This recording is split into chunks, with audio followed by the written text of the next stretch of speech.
जय हिंद आप सभी को।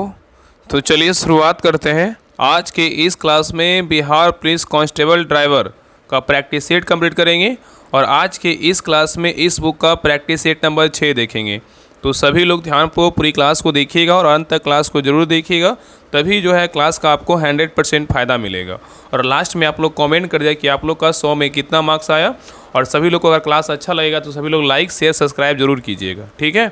तो चलिए शुरुआत करते हैं प्रैक्टिस सेट नंबर 6। तो देखिए प्रैक्टिस सेट नंबर 6 का पहला क्वेश्चन कह रहा है कि कौशाम्बी किस महाजनपद की राजधानी थी, बताइए। बहुत अच्छा क्वेश्चन है, कह रहा है कौशाम्बी किस महाजनपद की राजधानी थी, बताइए किसका था। तो एक का सही उत्तर होगा ऑप्शन नंबर डी, किसका था। तो वश का राजधानी बोलेगा तो कहाँ है, तो कौशाम्बी है। कुरुक राजधानी बोलेगा तो कहाँ है, तो कुरुक टाइप के कौन होते हैं, इंद्र भगवान होते, तो क्या होगा, इंद्रप्रस्थ है। कौशल का राजधानी बोलेगा तो कहाँ है, तो श्रावस्ती है। और काशी का राजधानी बोलेगा तो कहाँ है, तो जो है ना वाराणसी है, ठीक है, याद रखिएगा। नेक्स्ट है क्वेश्चन नंबर 2 कह रहा है कि बौद्ध धर्म में उपदेश देने हेतु किस भाषा का प्रयोग किया जाता था, बताइए। कह रहा है कि बौद्ध धर्म में उपदेश देने हेतु किस भाषा का प्रयोग किया जाता था, बताइए। कौन सा भाषा का प्रयोग करते थे। तो 2 का सही उत्तर होगा ऑप्शन नंबर 1, पाली भाषा का जो है ना प्रयोग किया जाता था, ठीक है। और बौद्ध धर्म में उपदेश देने हेतु पाली भाषा का प्रयोग किया जाता था। और महात्मा बुद्ध ने अपना उपदेश जो है ना पाली भाषा में ही दिया था। और प्रारंभिक बौद्ध साहित्य भी पाली भाषा में ही लिखी गई थी। नेक्स्ट आइए करा कि नेचुरल हिस्ट्री के लेखक कौन थे, बताइए। नेचुरल हिस्ट्री के लेखक बोलेगा तो कौन है, पिलनी है। कौन है, पिलनी है। नेक्स्ट आइए करा गौतम बुद्ध जो है ना कहाँ पैदा हुए थे, मतलब गौतम बुद्ध का जो जन्म हुआ था कहाँ हुआ था, तो लुम्बिनी नेपाल में हुआ था। कहाँ हुआ था, लुम्बिनी नेपाल में हुआ था। और अगर बात करें गौतम बुद्ध का जन्म कब हुआ था, तो 563 ईसा पूर्व में हुआ था। और गौतम बुद्ध का अगर मृत्यु पूछेगा, मृत्यु को जो है ना महापरिनिर्वाण बोलते हैं, ठीक है। महाभिनिष्क्रमण का बात करें क्या बोलते हैं, घर को त्याग के उसको ना महाभिनिष्क्रमण कहते हैं। लेकिन महापरिनिर्वाण किसको बोलते हैं, तो मृत्यु को जो है महापरिनिर्वाण कहा जाता है। तो अगर बात करें कि जन्म बोलेगा तो 563 ईसा पूर्व में हुआ था और मृत्यु बोलेगा 483 ईसा पूर्व में हुआ था। कहाँ हुआ था, कुशीनगर में हुआ था, ठीक है। नेक्स्ट कह रहा है कि विक्रम संवत, कह रहा है विक्रम संवत किस गुप्त शासक ने आरंभ किया था, बताइए। विक्रम संवत किस गुप्त शासक ने आरंभ किया था, बताइए किसने किया था। तो 5 का सही उत्तर होगा ऑप्शन नंबर सी, कौन किया था, चंद्रगुप्त द्वितीय ने किया था। कौन किया था, चंद्रगुप्त द्वितीय ने किया था। नेक्स्ट कह रहा है कि वास्को डिगामा भारत कब आया था, बताइए।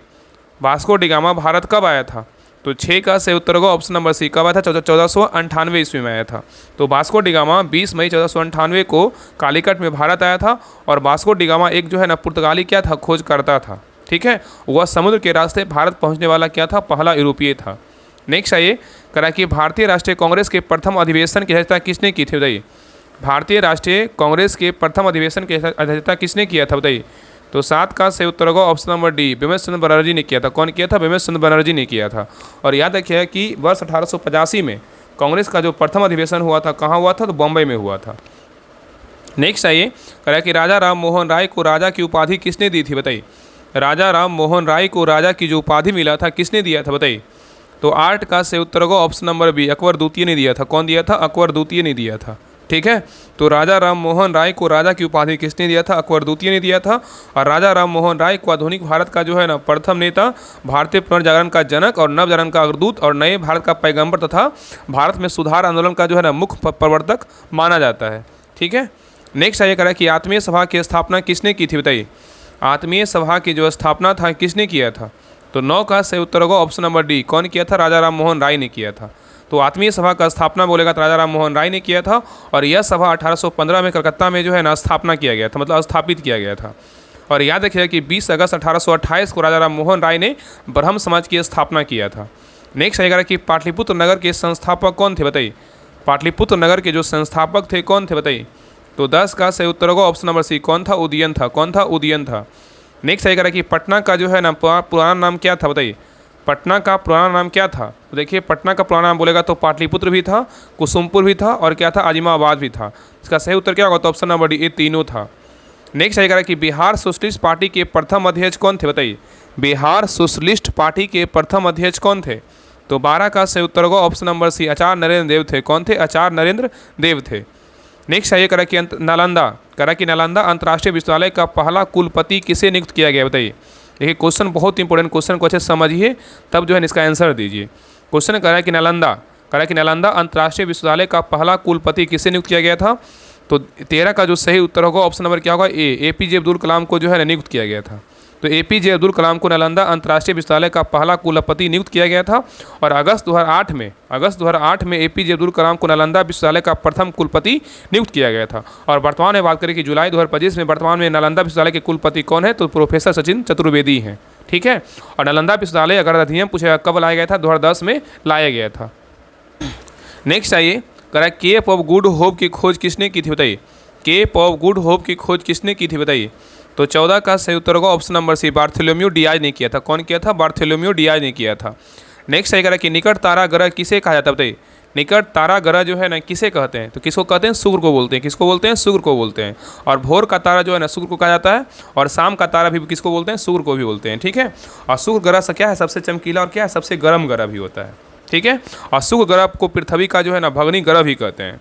नेक्स्ट आइए करा कि भारत का राष्ट्रीय जलीय जीव कौन सा है बताइए। भारत का राष्ट्रीय जलीय जीव कौन सा है, तो 16 का सही उत्तर होगा ऑप्शन नंबर सी, क्या है, गंगा का डॉल्फिन है। क्या है, गंगा का डॉल्फिन है।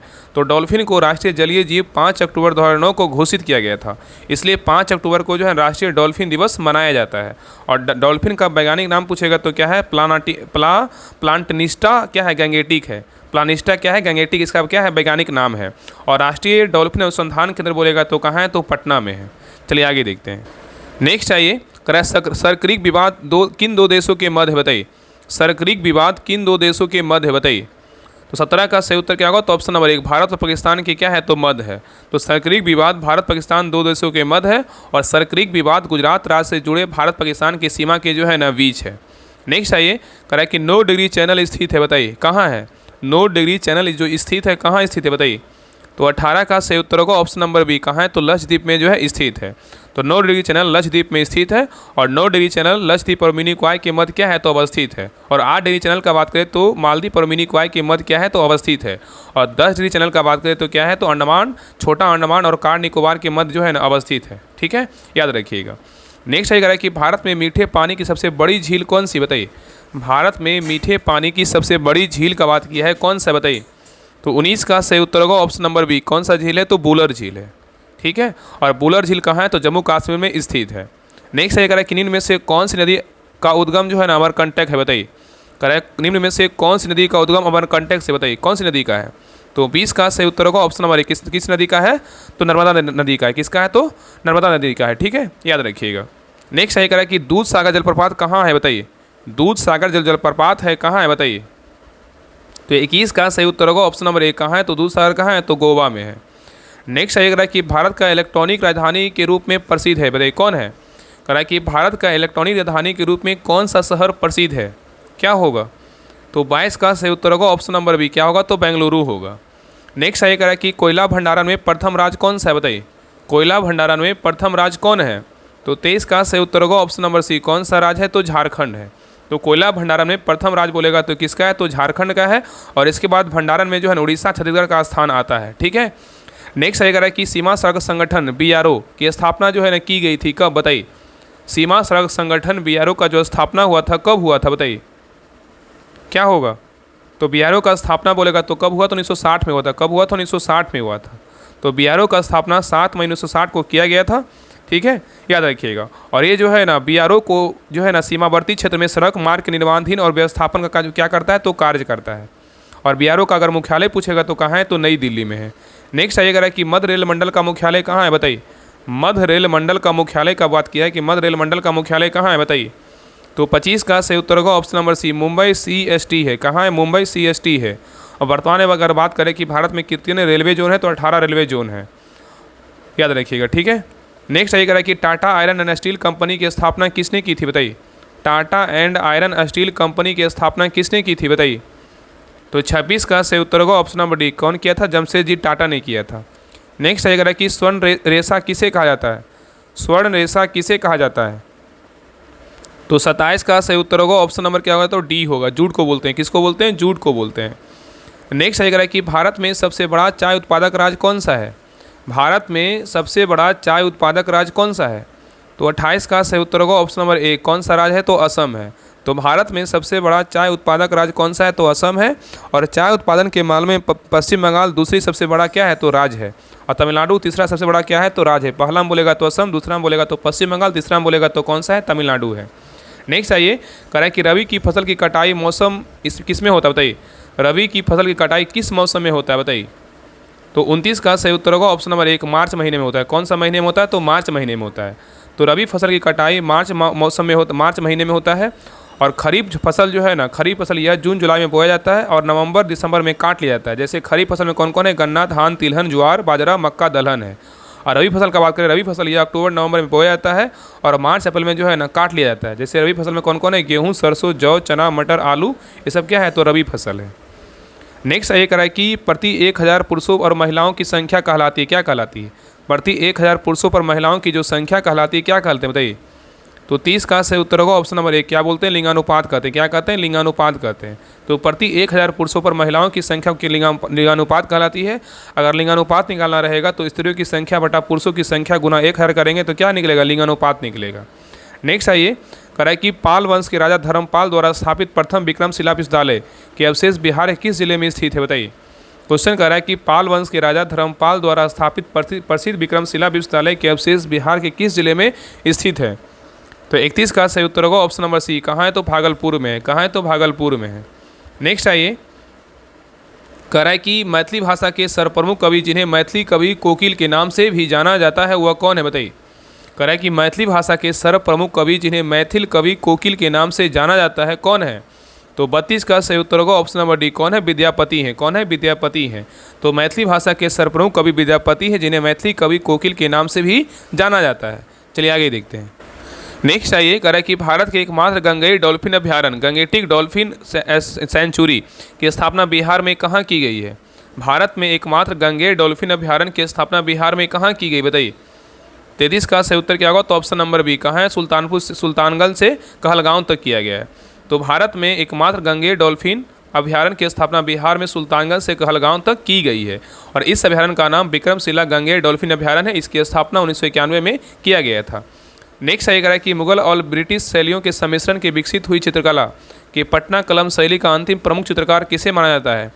मुगल और ब्रिटिश शैलियों के सम्मिश्रण से विकसित हुई चित्रकला की पटना कलम शैली का अंतिम प्रमुख चित्रकार किसे माना जाता है बताइए। तो 34 का सही उत्तर होगा ऑप्शन नंबर सी, ईश्वरी प्रसाद वर्मा को माना जाता है। नेक्स्ट ये कह रहा है कि पहली भोजपुरी फिल्म कौन सी थी जिसने क्षेत्रीय सिनेमा में एक क्रांतिकारी दी थी बताइए, क्रांति ला दी थी। पहली भोजपुरी फिल्म कौन सी थी जिसने क्षेत्रीय सिनेमा में एक क्रांति जो है ना ला दी थी बताइए। तो 35 का सही उत्तर होगा ऑप्शन नंबर सी, हे गंगा मैया तोरे प्री चढ़े वो, क्या है? सबसे पहली जो है ना भोजपुरी फिल्म थी। नेक्स्ट ये कह रहा है कि त्वरण की एसआई इकाई क्या है बताइए। त्वरण का जो एसआई इकाई क्या है बताइए। तो क्या हो जाएगा? मीटर प्रति सेकेंड स्क्वायर है। क्या है? मीटर प्रति सेकेंड स्क्वायर है। नेक्स्ट ये कह रहा है कि किस वर्ग के प्राणियों का रक्त जो है ना गर्म होता है। किस वर्ग के प्राणियों का रक्त गर्म होता है? किसका होता है? तो 37 का सही उत्तर होगा ऑप्शन नंबर सी, किसका होता है? पक्षी का होता है। तो पक्षी वर्ग के प्राणियों का रक्त क्या होता है? तो गर्म होता है। और पक्षियों का अध्ययन क्या कहलाता है? ऑर्निथोलॉजी कहलाता है। और पक्षी वर्ग में जो है हृदय का कितना होता है? तो 4 जो है ना बेसमी होता है, 2 आलिंद और 2 निलय होता है। नेक्स्ट आइए, कह रहा है कि निष्क्रिय लिटमस विलयन का रंग कैसा होता है बताइए। निष्क्रिय लिटमस विलयन का रंग कैसा होता है? तो 38 का सही उत्तर होगा ऑप्शन नंबर सी, जामुनी होता है। क्या होता है? तो जामुनी होता है। नेक्स्ट आइए, कह रहा है निम्नलिखित में से कौन से पौधे में आवरण सहित बीज पाए जाते हैं बताइए। कह रहा है निम्नलिखित में से कौन से पौधे में आवरण रहित जो है ना बीज पाए जाते हैं बताइए। कौन सा पौधा में पाया जाता है? तो 39 का सही उत्तर होगा ऑप्शन नंबर बी, मार्सिलिया में पाया जाता है। किस में पाया जाता है? मार्सिलिया में पाया जाता है। ठीक है, तो याद रखिएगा ना कि एक मिनट यहाँ पे जो सही उत्तर होगा ना ऑप्शन नंबर कर लीजिए बी होगा, देवदार में पाया जाता है। किस में पाया जाता है? देवदार में पाया जाता है। तो कह रहा है निम्नलिखित में से कौन से पौधे में आवरण रहित बीज पाया जाता है? तो देवदार में पाया जाता है। किस में पाया जाता है? देवदार में पाया जाता है। ठीक है, याद रखिएगा। नेक्स्ट आइए, कह रहा है कि सूर्य की ऊर्जा का स्रोत क्या है बताइए। सूर्य की ऊर्जा का स्रोत जो है ना क्या है बताइए। तो 40 का सही उत्तर होगा ऑप्शन नंबर सी, क्या है? नाभिकीय संलयन क्या है? अभिक्रिया है। नेक्स्ट आइए, कह रहा है कि पानी में एक अम्ल या क्षार का विलय करने से जो है ना करने को किस नाम से जाना जाता है। कह रहा है कि पानी में एक अम्ल या क्षार का विलय करने को किस नाम से जाना जाता है बताइए, क्या होगा? तो 41 का सही उत्तर होगा ऑप्शन नंबर बी, ऊष्माक्षेपी अभिक्रिया के नाम से जानते हैं। नेक्स्ट है कह रहा है कि गैस की मात्रा व्युत्क्रमानुपाती होती है किसके बताइए। कह रहा है गैस की मात्रा व्युत्क्रमानुपाती होती है किसके। तो 42 का सही उत्तर होगा ऑप्शन नंबर सी, किसका होता है? तो दाब के होता है। तो गैसों की मात्रा दाब के क्या होता है? व्युत्क्रमानुपाती होता है। नेक्स्ट आइए, कह रहा है कि हार्ड डिस्क किस प्रकार की स्टोरेज डिवाइस है। हार्ड डिस्क किस प्रकार की स्टोरेज डिवाइस है। बताइए क्या होगा। 43 का सही उत्तर होगा ऑप्शन नंबर डी। किसका है? द्वितीय जो है ना स्टोरेज का है। किसका है? द्वितीय स्टोरेज का है। तो हार्ड डिस्क द्वितीय स्टोरेज डिवाइस है, और हार्ड डिस्क मैग्नेटिक डिस्क का क्या होता है? एक प्रकार होता है। नेक्स्ट आइए करा कि सोडियम बाइकार्बोनेट का समान नाम क्या है? सोडियम बाइकार्बोनेट का समान नाम क्या है? तो 44 का सही उत्तर होगा ऑप्शन नंबर सी। क्या है? तो बेकिंग सोडा है। सोडियम बाई बोलेगा तो बेकिंग सोडा हो जाएगा। बाई में कौन, किचन में कौन काम करते? तो बाई काम करती है। ठीक है, नेक्स्ट आइए, और याद रखना कि बेकिंग सोडा का अगर सूत्र पूछेगा तो क्या होता है? NaHCO3 होता है। नेक्स्ट आइए करा कि ओरिजिन ऑफ स्पीसीज प्रजाति की उत्पत्ति नामक पुस्तक किसने लिखी थी? बताइए, ओरिजिन ऑफ स्पीसीज प्रजाति की उत्पत्ति नामक पुस्तक किसने लिखी थी? 45 का सही उत्तर होगा option number B, Charles Darwin ने लिखा। कौन लिखा? चार्ल्स डार्विन ने लिखा। नेक्स्ट आइए कराए कि भारतीय बीमा विनियामक तथा विकास प्राधिकरण IRDAI के नए अध्यक्ष के रूप में किसे नियुक्त किया गया है? क्वेश्चन करा कि भारतीय बीमा विनियामक तथा विकास प्राधिकरण IRDAI के नए अध्यक्ष के रूप में किसे नियुक्त किया गया है? बताइए। तो 46 का सही उत्तर होगा ऑप्शन नंबर बी, अजय सेठ को जो है ना नियुक्त किया गया है। चलिए आगे देखते हैं। नेक्स्ट आइए करा कि सेबी का एक कार्यकारी निदेशक किसे नियुक्त किया गया है? सेबी का कार्यकारी निदेशक किसे नियुक्त किया गया है? तो 47 का सही उत्तर होगा ऑप्शन नंबर बी, सुनील जयवंत जो है ना कदम को नियुक्त किया गया है। तो भारत की जो है ना मतलब यहाँ पे जो सेबी है, तो सेबी का अगर कार्यकारी निदेशक पूछेगा तो कौन है? सुनील कदम को नियुक्त किया गया था। और भारतीय प्रतिभूति एवं विनिमय बोर्ड सेबी की स्थापना अगर बात करें कि सेबी का जो स्थापना हुआ था कब हुआ था? तो 12 अप्रैल 1988 को जो है सेबी का स्थापना हुआ था।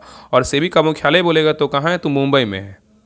ठीक है, चलिए आगे देखते हैं। कह रहा है कि भारत की पहली QR, देखिए पहला है तो बहुत इंपॉर्टेंट है। तो कह रहा है कि भारत की पहली QR आधारित डिजिटल हाउस एड्रेस प्रणाली किस शहर में शुरू की गई? बताइए। तो 48 का सही उत्तर होगा ऑप्शन नंबर बी, कहाँ? इंदौर में जो है ना शुरू किया गया है। नेक्स्ट ये कह रहा है कि हाल ही में विश्व स्वास्थ्य संगठन WHO ने किस देश को आधिकारिक रूप से मलेरिया मुक्त घोषित कर दिया है? बताइए। कह रहा है हाल ही में विश्व स्वास्थ्य संगठन WHO ने किस देश को आधिकारिक रूप से मलेरिया मुक्त घोषित कर दिया है? बताइए क्या होगा। तो 49 का सही उत्तर होगा ऑप्शन नंबर एक, सूरीनाम को जो है ना मुक्त घोषित कर दिया है। तो हाल ही में विश्व स्वास्थ्य संगठन WHO ने सूरीनाम को आधिकारिक रूप से क्या है? मलेरिया मुक्त घोषित कर दिया है। नेक्स्ट आइए कह रहा है भारत का पहला स्वदेशी फोटोनिक रडार विकसित किया गया है। बताइए। कह रहा है कि भारत का पहला स्वदेशी फोटोनिक रडार विकसित किया गया है। बताइए कौन सा विकसित किया गया है?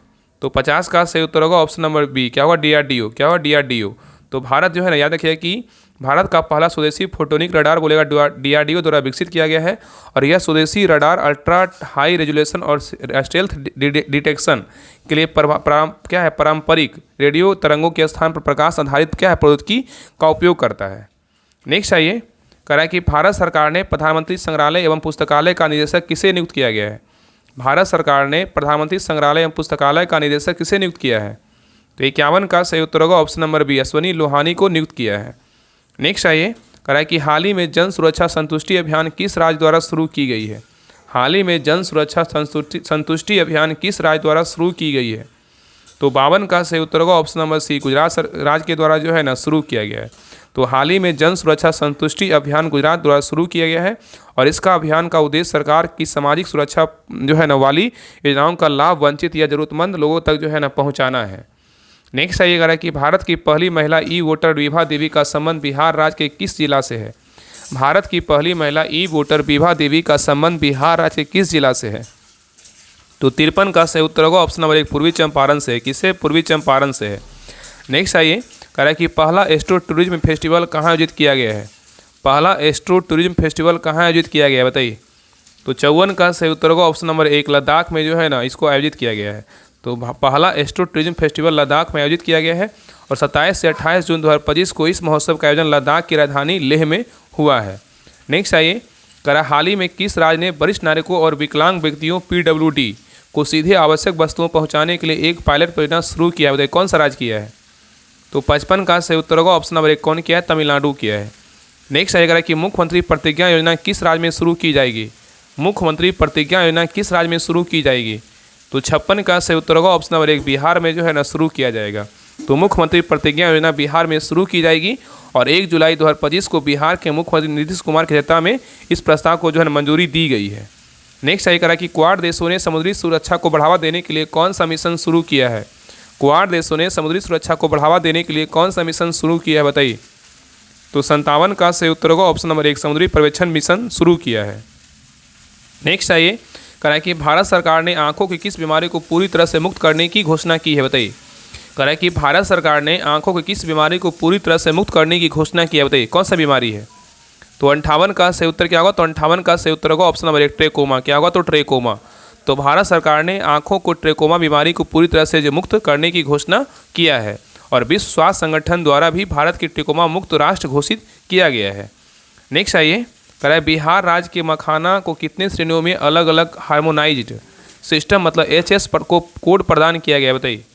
क्वेश्चन कर रहा है बिहार राज्य के मखाना को कितने श्रेणियों में अलग अलग हार्मोनाइज्ड सिस्टम मतलब HS कोड प्रदान किया गया बताइए, कितने को किया गया है।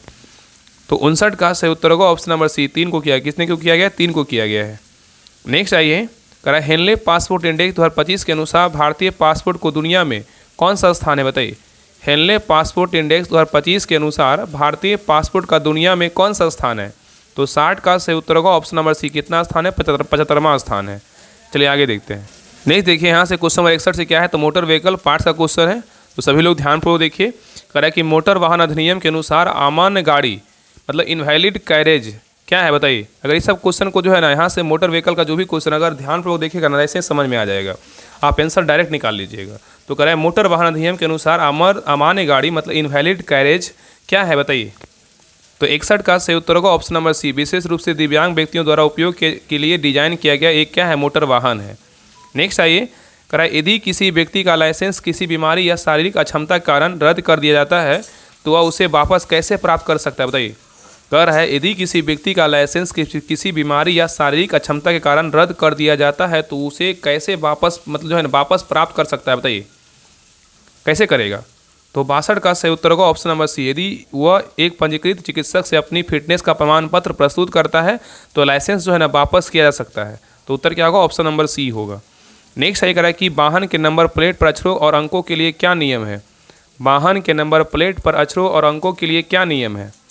तो 63 का सही उत्तर होगा ऑप्शन नंबर B, क्या नियम है। वे केवल निर्धारित सादे अक्षरों और अंकों में होनी चाहिए।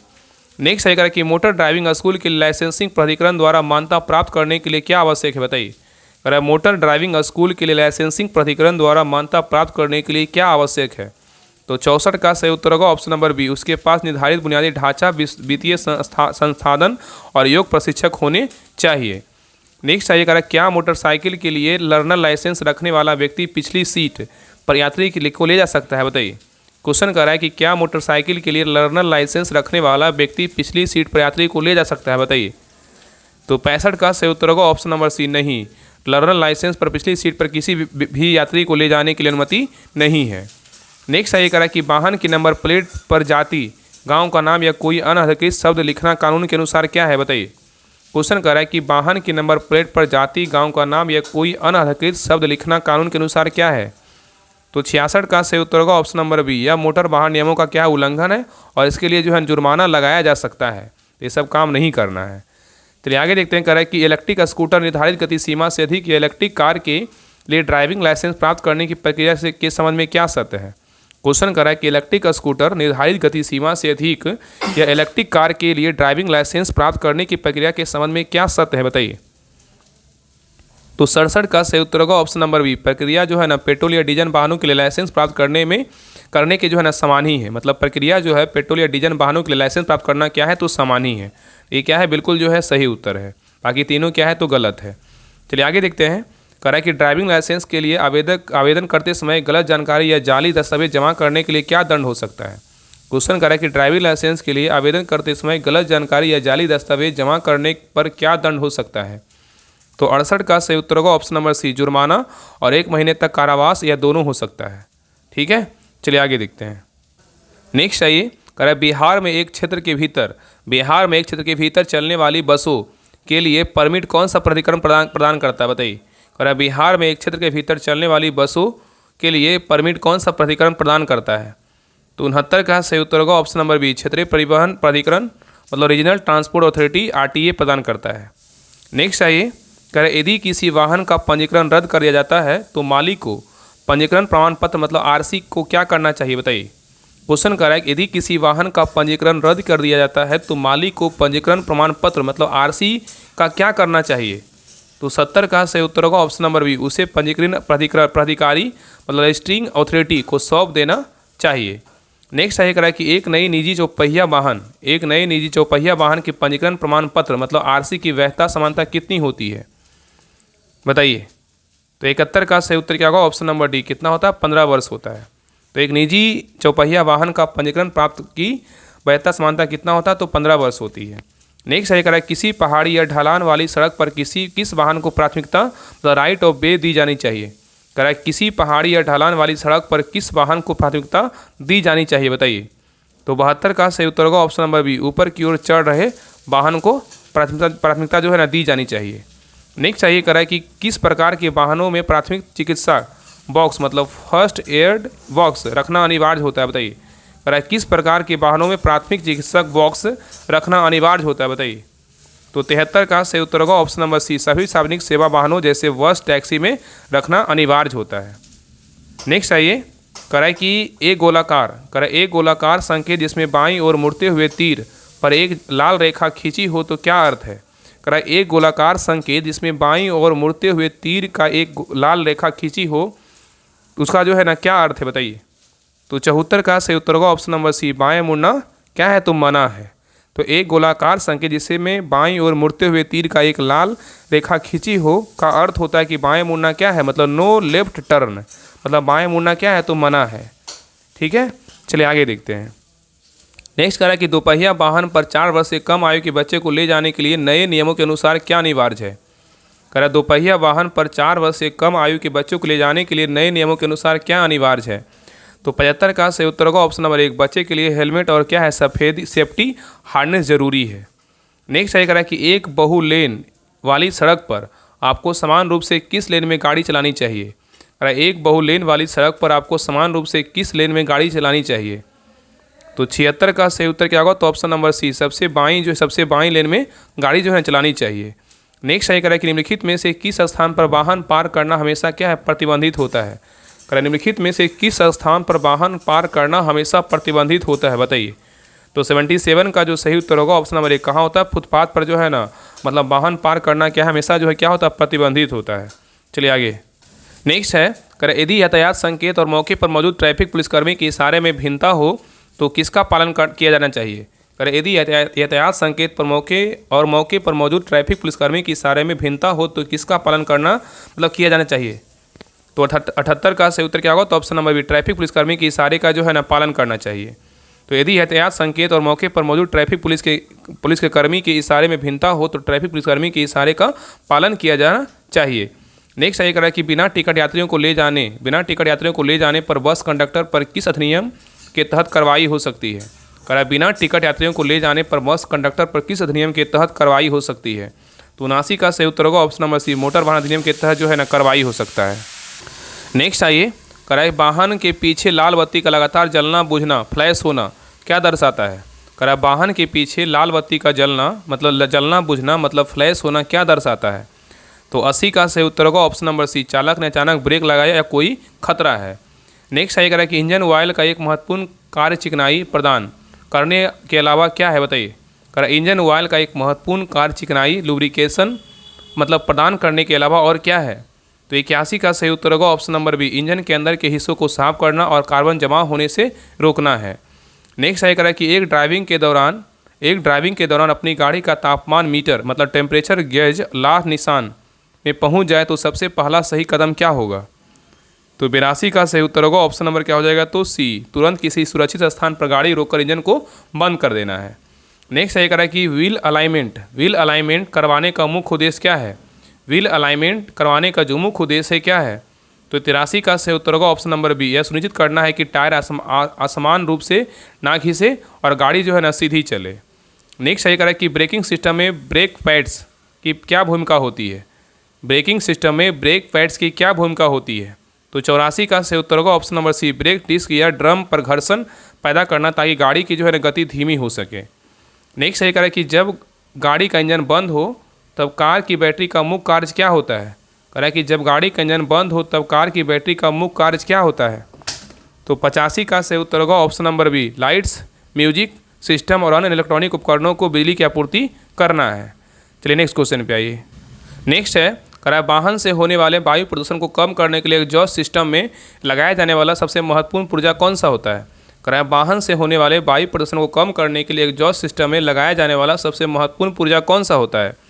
तो 86 का सही उत्तर होगा option number D, catalytic converter होता है। क्या होता है? कैटेलिटिक कन्वर्टर होता है। नेक्स्ट है कि गाड़ी में लगे फ्यूल फिल्टर का क्या काम है? गाड़ी में लगे फ्यूल फिल्टर का क्या काम है? तो 87 का सही उत्तर होगा ऑप्शन नंबर सी, ईंधन में मौजूद गंदगी और अशुद्धियों को इंजन में जाने से जो है ना रोकना है। नेक्स्ट है कि एक मैनुअल कार में गियर बदलने से पहले क्लच पेंडल क्यों दबाया जाता है? एक मैनुअल कार में गियर बदलने से ठीक पहले क्लच पेंडल क्यों दबाया जाता है? तो 88 का सही उत्तर होगा ऑप्शन नंबर सी, कुछ समय के लिए इंजन की शक्ति को गियर बॉक्स से अलग करने के लिए किया जाता है। तो एक मैनुअल कार में गियर बदलने के ठीक पहले क्लच पेंडल को कुछ समय के लिए इंजन की शक्ति को गियर बॉक्स से अलग करने के लिए दबाया जाता है। नेक्स्ट है करा कि गाड़ी के सामने वाले शीशे को साफ करने के लिए वाइपर के साथ किस तरल पदार्थ का उपयोग होता है? करा गाड़ी के सामने वाले शीशे को साफ करने के लिए वाइपर के साथ किस तरल पदार्थ का उपयोग होता है? तो 89 का सही उत्तर होगा option number C, windshield और वॉशर फ्लूइड का प्रयोग होता है। नेक्स्ट है करा कि डैशबोर्ड पर जलने वाली सीट बेल्ट की चेतावनी बत्ती मतलब seat belt warning light driver को क्या संकेत देती है? तो 90 का सही उत्तर होगा ऑप्शन नंबर बी, ड्राइवर या सामने वाले यात्री ने सीट बेल्ट नहीं लगाई है।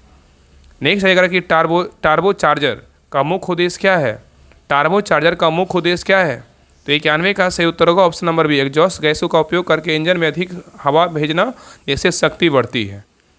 नेक्स्ट है कि इंजन में क्रैंकशाफ्ट का क्या कार्य है? इंजन में क्रैंकशाफ्ट का क्या कार्य है?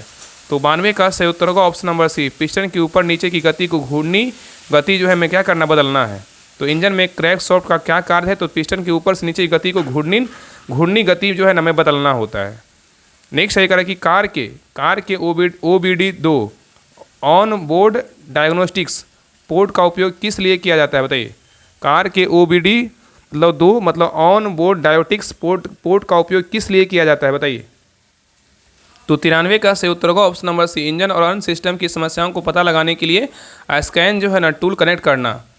नेक्स्ट है ये कि EGR exhaust gas recirculation, EGR का फुल फॉर्म क्या है? तो एग्जॉस्ट गैस क्या है? रिसर्कुलेशन वाल्व का क्या कार्य है? बताइए। तो 94 का सही उत्तर होगा option number B, nitrogen oxide क्या है? NOx उत्सर्जन को क्या करना? तो कम करना। तो EGR वाल्व का क्या कार्य है? तो नाइट्रोजन ऑक्साइड उत्सर्जन को क्या करना? तो कम करना है। नेक्स्ट क्वेश्चन पे आइए। नेक्स्ट है कहा कि फ्रंट व्हील ड्राइव कार में CV joint constant velocity joint का क्या उद्देश्य है? फ्रंट व्हील ड्राइव कार में CV मतलब कांस्टेंट वेलोसिटी ज्वाइंट का क्या उद्देश्य है? तो 95 का सही उत्तर होगा ऑप्शन नंबर बी, ट्रांसमिशन से शक्ति को अगले पहियों तक पहुंचाना भले ही वे मुड़ रहे हों। नेक्स्ट है कि वाहन का पार्किंग ब्रेक हैंड ब्रेक आमतौर पर किन पहियों का काम करता है? वाहन पार्किंग ब्रेक हैंड ब्रेक आमतौर पर किन पहियों का पर काम करता है? तो 96 का सही उत्तर होगा ऑप्शन नंबर सी, केवल पिछले पहियों पर काम करता है। नेक्स्ट है कि गाड़ी में गलत प्रकार का फ्यूल जैसे डीजल कार में पेट्रोल डालने का क्या परिणाम होगा? गाड़ी में गलत प्रकार का फ्यूल जैसे डीजल कार में पेट्रोल डालने का क्या परिणाम होगा? तो 97 का सही उत्तर होगा ऑप्शन नंबर डी, इंजन और फ्यूल सिस्टम को गंभीर और महंगा नुकसान हो सकता है। चलिए नेक्स्ट क्वेश्चन पे आइए। नेक्स्ट है कार चलाते समय बैटरी की चार्जिंग लाइट जलने का क्या मतलब है? कार चलाते समय बैटरी की चार्जिंग लाइट जलने का क्या मतलब है? बताइए। तो 98 का सही उत्तर होगा option number B, charging system जैसे अल्टरनेटर या बेल्ट में कोई क्या है? तो समस्या है। तो कार चलाते समय बैटरी की चार्जिंग लाइट जलने का क्या मतलब है? तो चार्जिंग सिस्टम जैसे अल्टरनेटर या बेल्ट में कोई क्या है? तो समस्या है। नेक्स्ट सही करें कि मैनुअल गियर बॉक्स में सिक्रोमेस का क्या कार्य है? मैनुअल गियर बॉक्स में सिक्रोमेस का क्या कार्य है? तो 99 का सही उत्तर होगा ऑप्शन नंबर बी, गियर बदलने से पहले 2 गियर की गति को बराबर करना, जिससे शिफ्टिंग आसान हो। चलिए लास्ट क्वेश्चन देखिए। इंजन ऑयल की चिपचिपाहट, इंजन ऑयल की चिपचिपाहट मतलब विस्कोसिटी को कैसे दर्शाया जाता है? जैसे 5W क्या है? तो 30 है। बताइए। तो 100 का सही उत्तर होगा ऑप्शन नंबर सी, क्या है? तो तेल ठंडे मतलब क्या है? तेल ठंडे मतलब W क्या है? विंटर, और गर्म तापमान पर कैसे बहता है। तो ये रहा प्लेटफॉर्म का प्रैक्टिस सेट नंबर 6 रहा। आप लोग क्लास कैसा लगा आप लोग कमेंट सेक्शन में जरूर बताइएगा, और आप लोग अपना मार्क्स जरूर शेयर कीजिए कि आप लोग का 100 में कितना मार्क्स आया। और सभी लोग क्लास को लाइक कीजिएगा, शेयर कीजिएगा, और इसका पीडीएफ के लिए सभी लोग टेलीग्राम चैनल ज्वाइन कर लीजिएगा। वहाँ पर डिटेल के साथ आपको पीडीएफ मिल जाएगा। तो कमेंट सेक्शन और डिस्क्रिप्शन में लिंक है Rahul study group Telegram channel का, तो लिंक पर क्लिक करके सभी लोग ज्वाइन कर लीजिएगा। वहाँ पे आपको पीडीएफ मिल जाएगा, और सभी लोग जो है ना क्लास को शेयर जरूर कीजिएगा। तो मिलते हैं एक नए क्लास में, तब तक के लिए जय हिंद जय भारत।